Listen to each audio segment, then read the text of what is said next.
Hi guys, this is Tiara. இந்த எஃப்எஃப்ஆ போமா இல்லைனா 1 ஷாட் 2 ஷாட்லேயே முடிஞ்சிருமான்னு தெரியல காய்ஸ், பார்க்கலாம்.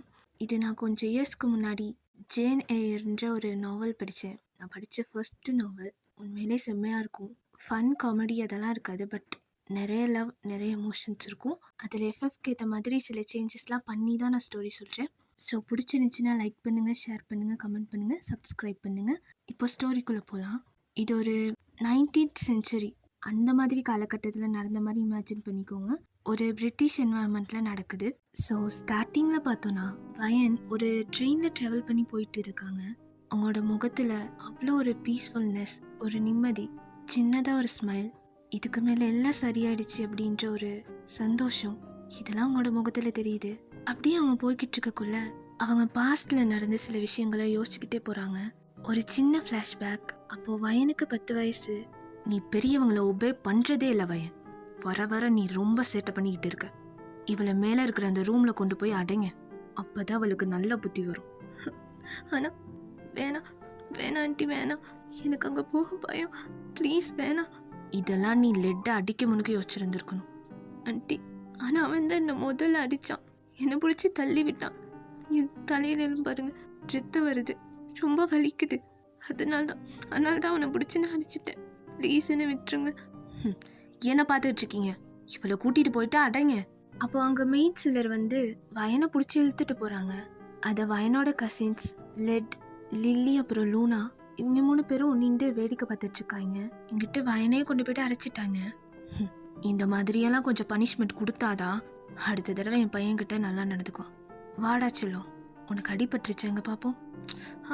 வலிக்குதுமா. சரி எல்லாம் சரியாயிடும். அதான் என் பையன் அடித்தவனுக்கு நல்ல பனிஷ்மெண்ட் கொடுத்துட்டல, நீ ஒன்றும் கவலைப்படாத. என்ன, நாம் போகலாம். ப்ளீஸ் கதவை திறங்க, கதவை மட்டும் திறங்க ப்ளீஸ். எனக்கு ரொம்ப பயமாக இருக்குது, இங்கே ரூம்லாம் இருட்டாக இருக்குது. ப்ளீஸ் கதவை மட்டும் திறங்க. நான் இதுக்கப்புறம் அப்படிலாம் நான் பண்ணவே மாட்டேன் ப்ளீஸ். இப்படியும் வயன் அழுது கடைசியில் அன்கான்ஷியஸாகவே ஆயிடுறா. இப்போ ஒரு மிட்நைட் 12 மணி. அப்போது வயன் அவளோட பெட்டில் இருக்க மாதிரி தெரியுது. நிறைய பேர் பேசிக்கிட்டு இருக்க மாதிரி. லைட்டாக கண்ணை திறந்து பார்க்குறா, எல்லாம் பிளரியாக தெரியுது. ஒன்றும் இல்லை, கீழே விழுந்துட்டான்னு சொன்னீங்கல்ல, அதான் அவள் பயந்துருக்கா போல. லைட்டாக ஃபீவர் வந்திருக்கு, இந்த மெடிசின்ஸ்லாம் கொடுங்க, சரியாக போயிடும். இப்படி சொல்லிட்டு டாக்டர் ஜோன் போயிட்டாரு. அப்போ அங்கே யூனான்னு ஒரு மெய்டு இருப்பாங்க. அவங்க வந்துட்டு, எந்திரிச்சிட்டியா வயன், தூங்கு, டாக்டர் நல்லா ரெஸ்ட் எடுக்கணும்னு சொல்லியிருக்காரு. எனக்கு தூக்கம் வரல. அப்போ சாப்பிட்றியா, பசிக்கும்ல? இல்லை எனக்கு வேணாம், எனக்கு பசிக்கலை. இப்போ நீ சாப்பிடலன்னா மறுபடியும் ஆண்டிக்கிட்ட திட்டுவாங்க, பரவாயில்லையா? அப்போ சாப்பிட்டு மருந்து குடிச்சிட்டு தூங்கு. அப்படின்னு சொல்லிட்டு யூனா சாப்பாடு மருந்தெல்லாம் கொடுக்குறாங்க. வயனை குடிச்சிட்டு தூங்கிட்டா. அடுத்த நாள் காலையில் பார்த்தோன்னா டாக்டர் ஜோன் திரும்பவும் செக் பண்ண வந்திருப்பாரு. அப்போ அவர் யூனா கிட்ட, எனக்கு தெரிஞ்சு வயன் மைண்ட் அளவில் ரொம்ப டிஸ்டர்பாக இருக்கா, நான் அவகிட்ட தனியாக பேசணும் மிஸ் யூனா, கேன் யூ ப்ளீஸ்? அந்த வீட்டில் வயன்கிட்ட கொஞ்சமாவது நல்லா நடந்துக்கிறது யூனா தான். ஸோ வயனை பார்த்துட்டு சரின்ட்டு அவங்களும் வெளியே போயிட்டாங்க. இப்போ டாக்டர் ஜோன் வயன்கிட்ட வந்துட்டு, இப்போ உனக்கு எப்படி இருக்கு, உடம்புக்கு நல்லா ஃபீல் பண்ணுறியா? கீழே விழுந்ததுல ஃபீவரே வந்துடுச்சு. அது கீழே விழுந்ததுனாலலாம் ஃபீவர் வரல. விழுந்ததுனால வரலையா? பின்ன லெட்டு தான் கீழே தள்ளி விட்டான், அவன் அடிச்சிட்டனால ஆண்டி என்னந்து பெரிய ரூமில் அடிச்சிட்டாங்க. அது எனக்கு பயம் வந்துடுச்சு. இதுக்கெல்லாம் பயப்படலாமா? இல்லை, அங்கே பேய் இருக்குது, அதனால தான். சின்ன பொண்ணுன்றது ரொம்ப சரியாக இருக்கு. அப்போ நீ அங்கே பேய் இருக்குன்னு நம்புற? இல்லை, உண்மையாக தான் நான் சொல்கிறேன். நிறைவேறாத ஆசையோடு இறந்தவங்களாம் ஆவியாக அலைவாங்களாம், நான் கேட்டிருக்கேன். என்னோட அங்கிள் அந்த ரூமில் வச்சு தான் இறந்து போனார். அவர் சின்ன வயசில் என்னை நல்லா பார்த்துக்கணும்னு நினச்சார். ஆனால் அது இப்போ நடக்கலைல்ல, அவரோட ஆசை நிறைவேறல. அப்போ அவர் பேயா வருவார், எனக்கு தெரியும். சரி, ஆனால் உன்னோட ஆண்டி தான் உன்னை நல்லா பார்த்துக்குறாங்களே, உன்னோட அம்மாவாக இருந்து எல்லாம் செய்கிறாங்களே. இந்த சோஜோன் ஹவுஸ் அதுவும் ரொம்ப கம்ஃபர்டபுளாக இருக்குது, நல்ல வசதியாக இருக்குது, உனக்கு வேண்டிய எல்லாம் கிடைக்குது. பின்ன என்ன? ஆனால் அவங்க ஒன்று என்னோட அம்மா இல்லையே, லெட், லில்லி, லூனாவுக்கு தான் அவங்க அம்மா. இதுவும் என்னோட வீடு இல்லை. வயன், உனக்கு இங்கே இருக்க பிடிக்கலையா? வேற எங்கேயாவது போகணும்னு நினைக்கிறியா? சொல்லுவேன். ஆனால் நான் பெரிய பொண்ணாக வரைக்கும் எங்கேயும் போகக்கூடாதுன்னு சொல்லியிருக்காங்க. ம் சரி, அப்போ உனக்கு சொந்தக்காரவங்க யாராவது இருக்காங்களா? உனக்கு தெரியுமா? எனக்கு அவங்க யாரையும் தெரியாது. ஆனால் ஆண்டி சொல்லியிருக்காங்க எனக்கு சொந்தக்காரவங்களாம் இருக்காங்கன்ட்டு. ஆனால் அவங்களாம் ரொம்ப ஏழைங்களாம், பிச்சைக்காரவங்களாக தான் இருக்காங்களாம். எனக்கு அங்கே போய் பிச்சை எடுக்கலாம் விருப்பம் இல்லை, அதனால நான் அங்கே போக மாட்டேன். அப்போது நீ ஸ்கூல் போறியா? என்ன? ஸ்கூலில் நீ நிறைய விஷயம் படிக்கலாம். நீ நல்லா நிறைய லாங்குவேஜ் பேச கற்றுக்குவ, நல்லா பாட்டு பாட கற்றுக்குவ, தையல் பழகுவ, அதுக்கப்புறம் பியானோ வாசிக்கிறது எப்படின்னு கற்றுக்கலாம். நீ பெரிய பொண்ணானோன்னு நல்ல வேலைக்கு போகலாம். அதை வச்சு நீ நிறைய சம்பாதிக்கலாம். உனக்கு பிடிச்ச மாதிரி சந்தோஷமாக இருக்கலாம். உண்மையாவா? நீ சரின்னு சொன்னால் நான் உன்னை ஒரு ஸ்கூலில் சேர்க்குறேன். என்ன சொல்கிற? அப்படின்னா நான் வயனும் சரின்னு சொல்கிறா. ஸோ இந்த மாதிரி தான் வயன் ஒரு கேர்ள்ஸ் காலேஜில் தான் சேர்ந்துருப்பா. அங்கே எல்லாம் படித்து முடித்து இப்போ அவள் ஒரு டீச்சராக இருக்கா. இப்போ வயனுக்கு 18 வயசு. ஸோ ட்ரெயினில் போக்குள்ள இதெல்லாம் யோசிச்சுட்டு தான் போயிட்டுருக்கா. சின்ன வயசில் வயனோட அம்மா அப்பா வீட்டுக்கு பிடிக்காம கல்யாணம் பண்ணியிருப்பாங்க. வயனோட அங்கிள் வீட்டில் தான் இருந்திருப்பாங்க. வயன் பிறந்த கொஞ்ச நாளில் கொரோனா மாதிரி ஒரு ஸ்ப்ரெட்டிங் டிசீஸ் வந்து 2 பேருமே இறந்துடுறாங்க. அதுக்கு பிறகு வயனோட அங்கிள் வயனை நல்லா பார்த்துட்டு இருந்திருப்பாரு. ஆனால் அவரும் கொஞ்சம் வருஷத்தில் இறந்துருப்பாரு. அதுக்கப்புறம் வயனோட ஆண்டி, அவங்களோட பிள்ளைங்க எல்லாம் வயனை ரொம்ப கஷ்டப்படுத்தியிருப்பாங்க. இன்னொரு பக்கம் ஸ்கூலுக்கு வந்தால் அங்கேயும் வயன் நிறைய கஷ்டப்பட்டு இருந்திருப்பாங்க. நிறைய கஷ்டங்கள், நிறைய இழப்புகள் இருந்தாலும் அதுக்கு நடுவுலையும் ஒரு சில நல்ல சப்போர்ட், நல்ல ஃப்ரெண்ட்ஷிப் வயனுக்கு ஸ்கூல் டைமில் கிடச்சிச்சு.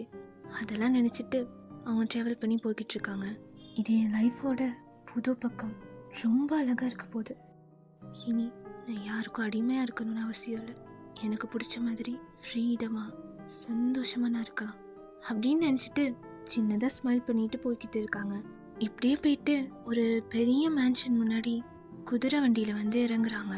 பார்த்தா அது ரொம்ப பெருசாக இருக்குது. அவங்க ஏற்கனவே இருந்த ஆண்டியோட வீடே ரொம்ப வசதியான வீடு தான். ஆனால் இது அதை விட ரொம்ப பெருசாக இருக்குது.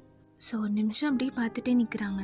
அதுக்கப்புறம் கேட் கிட்ட போக்குள்ள அங்கே ஹேனான ஒரு வயசான மெய்டு இருப்பாங்க. அவங்க வந்துட்டு, நான் வயன் ஒரு டீச்சர், நீங்கள் கூட ஆறான ஒரு 8 வயசு பொண்ணுக்கு படிப்பிக்க சொல்லி கூப்பிட்டுருந்தீங்க. மிஸ் வயன், உள்ளவாமா உள்ளவா, உனக்காக தான் ரொம்ப நாளாக வெயிட் பண்ணிக்கிட்டு இருக்கேன்.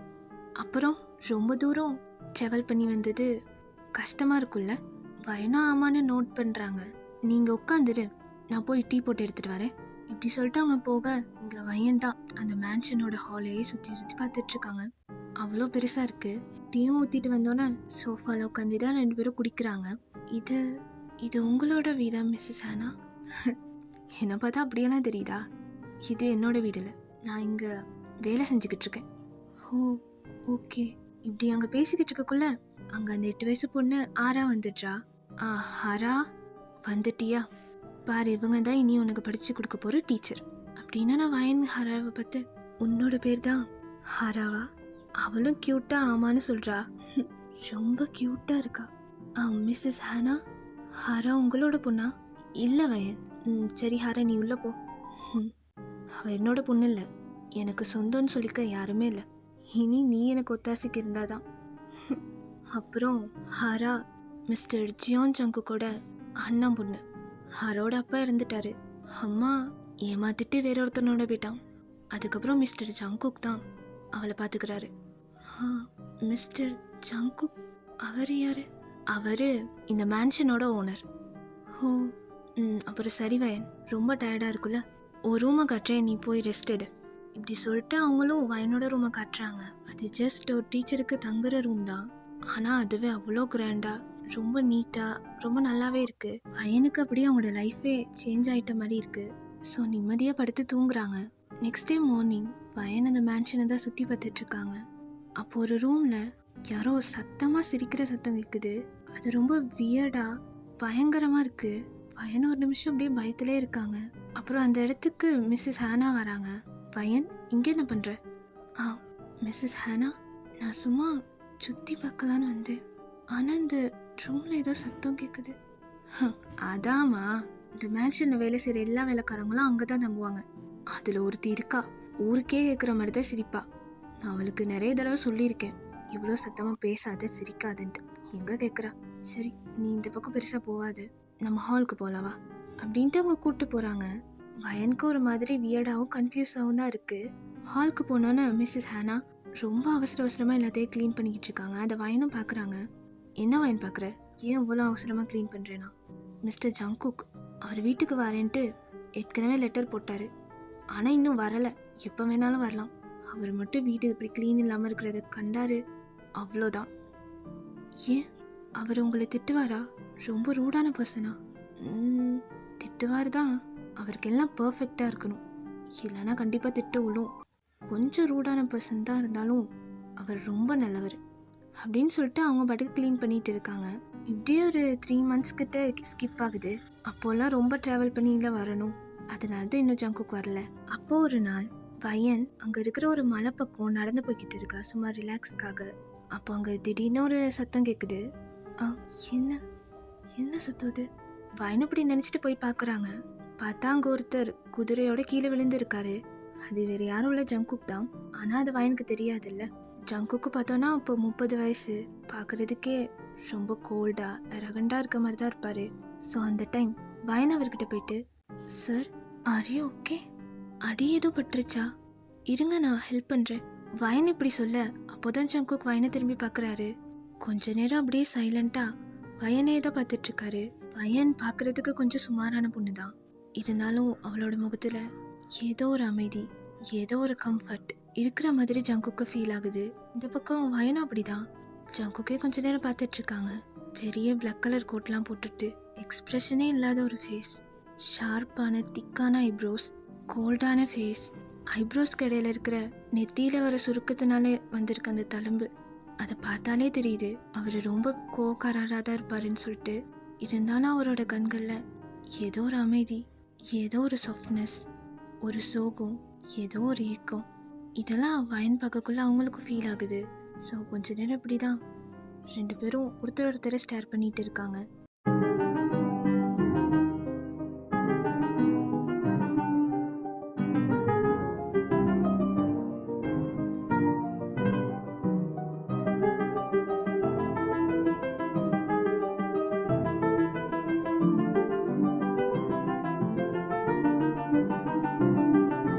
அப்போ ஜங்குக் அந்த ஸ்டேரிங்கை பிரேக் பண்ணிட்டு, இல்லை நோ தேங்க்ஸ், நானே பார்த்துக்கிறேன். ஜங்குக் இப்படி சொல்லிட்டு எந்திரிக்க பார்க்குறாரு. ஆனால் அவரோட காலில் ரொம்ப அடிபட்டிருக்கனால அவரால் எந்திரிக்க முடியல. சார் உங்கள் காலில் பலமாக அடிபட்டிருக்கு, அதனால தான் உங்களால் எந்திரிக்க முடியல.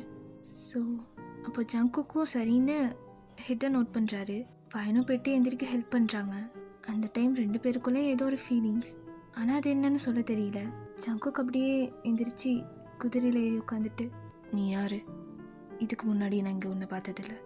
நான் இங்கே கொஞ்சம் மாதத்துக்கு முன்னாடி தான் வந்தேன், அதனால தான் நீங்கள் என்ன பார்த்துருக்க மாட்டீங்க. உன்னோட வீடு இந்த ஊரில் எங்கே இருக்குது? என்னோட வீட்டில் நான் இங்கே இல்லை, மிஸ்டர் ஜியோன் ஜங்குக்கோட மேன்ஷனில் தான் நான் இருக்கேன். ஓ ஜியோன் ஜங்குக், அங்கே என்ன வேலை பார்க்குற? நான் அங்கே ஒரு சின்ன பொண்ணு இருக்கா, அவளுக்கு படிப்பிக்க வந்திருக்கேன். அப்போது உனக்கு மிஸ்டர் ஜியோன் ஜங்குக்கை தெரியும் அப்படி தானே? ஆனால் நான் அவரை பார்த்ததில்லை, கேள்விப்பட்டிருக்கேன். என்ன கேள்விப்பட்டிருக்க? அவர் அந்த மேன்ஷனோட ஓனர், ரொம்ப நல்லவர். ஏதோ வேலை விஷயமா வேறு ஊருக்கு போயிருக்காராம், அதனால ரொம்ப நாள் அவர் இங்கே இல்லை. அப்போ ஜங்குக் மனசுக்குள்ளேயே லைட்டாக சிரிச்சிட்டு, ஓகே ஹெல்ப் பண்ணதுக்கு ரொம்ப தேங்க்ஸ் அப்படி சொல்லிட்டு குதிரையை எடுத்துகிட்டு போயிட்டாரு. வயனும் போகிற ஜங்குக்கே பார்த்துட்ருக்கா. அவளும் ஏதோ ஒரு ஸ்ட்ரேஞ்சருக்கு ஹெல்ப் பண்ணியிருக்கோம் அப்படின்ற ஒரு திருப்தியோட மலை பக்கம் நடந்து போய்கிட்டு இருக்கா. ஓகே கைஸ், இந்த பாட்டை இதோட முடிச்சுக்கலாம். மிச்சத்தை நெக்ஸ்ட் பார்ட் பார்க்கலாம்.